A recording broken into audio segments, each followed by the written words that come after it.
Ya, kembali lagi bersama saya Akasa Adi. Kali ini kita mau mereview film The House of Flying Daggers. Ya, sebelum kita masuk lebih lanjut, kita masuk ke data-data filmnya dulu. Jadi film ini berjudul The House of Flying Daggers. Tahun rilisnya adalah 2004. Sutradara oleh Zhang Yimou. Penulis naskah adalah Zhang Yimou sendiri dan Feng Li dan Wang Bin. Produser atau rumah produksinya sendiri yaitu Beijing Picture Film, Corporate dan Echo Films. Genre film ini adalah wuxia, drama romantis, dan aksi. Untuk sinopsis dari film ini adalah berlatar dari zaman dinasti Tang yang sudah melemah, dan film ini mengikuti kisah dua polisi kerajaan yaitu Jin dan Liu yang ditugaskan untuk menangkap atau memata-matai kelompok pemberontak bernama House Flying Daggers. Saat mereka bertemu dengan seorang penari buta yang dicurigai anggota kelompok tersebut, misi berubah menjadi perjalanan yang rumit, penuh tipu daya dan cinta terlarang dan pengkhianatan. Ceritanya fokus pada konflik antara tugas, cinta, dan kesetiaan. Untuk storyline-nya sendiri adalah tema utamanya yang diangkat adalah pengkhianatan, cinta yang tak bisa dipilih, kesetiaan kelompok, dan konflik moral dan individu. Juga plot yang digunakan adalah plot maju dengan beberapa plot twist besar menjelang akhir filmnya, bahwa ternyata si Jin atau Liu itu terjadi sebuah pertengkaran juga. Seperti itu. Untuk dialognya sendiri menggunakan dialog-dialog yang cenderung puitis, minimalis, dan sering memberikan kesan emosional dan perasaan pada saat banyak sekali adegan dialog-dialog pada film ini. Oke, kita masuk ke teknis di aspek sinematografinya.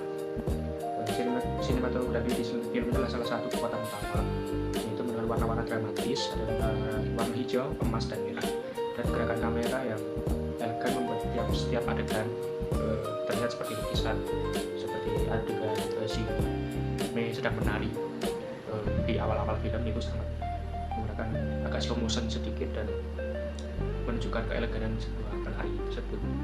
Juga ritme editingnya adalah halus, terutama pada bagian adegan aksi slow motion seperti yang berarti saya bilang tadi, dan pertarungan yang terasa seperti koreografi tari, seperti itu teman-teman. Dan untuk tata suara dan musik boleh yang digunakan di film ini adalah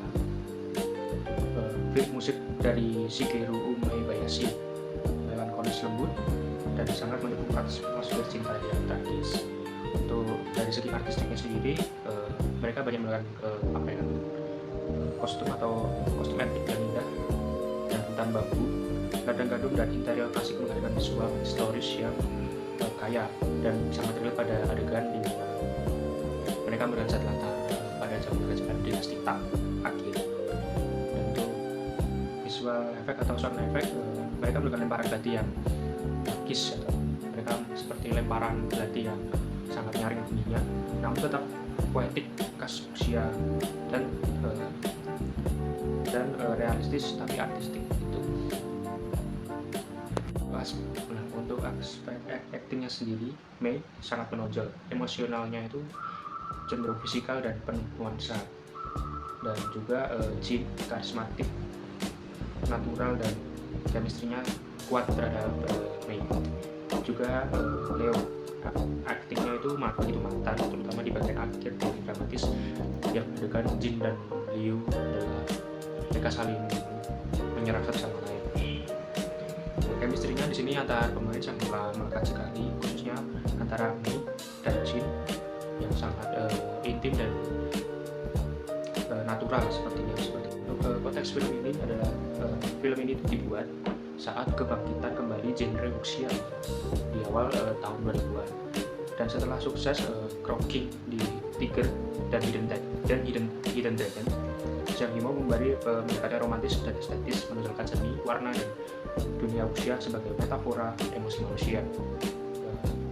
Di sini Zhang Yimou sangat relevan sekali hingga kini karena mengangkat moral, kesetiaan, manipulasi politik, dan cinta yang dikorbankan oleh kekuasaan.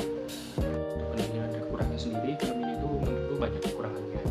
Yang pertama itu beberapa twist itu terasa terlalu mendramatisir, melodramatis seperti itu, dan sehingga seperti buatan gitu. Dan juga lebih ke pertarungan dan dunia usia yang lebih estetis daripada realistis.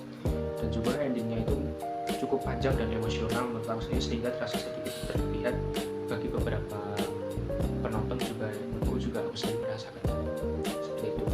Dan untuk kelebihannya sendiri, visual dari film ini itu sangat memukau dengan sangat estetik dan artistik, dan juga koreografinya yang sangat indah pada bagian mereka berperang di hutan bambu saat Mei sedang menari dan lain sebagainya. Dan juga acting kuat dari 3 pemeran utama tersebut, yaitu Jin, Mei, dan Liu. Juga musiknya yang menyatu sekali dengan atmosfer pada film ini. Seperti itu. Oke, untuk pesan moralnya sendiri adalah film ini menunjukkan bahwa cinta dan kesetiaan adalah 2 hal yang saling bertabrakan. Dalam dunia politik budaya, keputusan emosional bisa lebih mematikan daripada senjata itu sendiri. Jadi pesan moral yang bisa kita ambil adalah hati yang tidak jujur akan menimbulkan luka yang lebih dalam daripada konflik apapun. Seperti itu, teman-teman. Oke, cukup saja review film The House of Black Tiger ini. Kita akan bertemu lagi di film-film selanjutnya.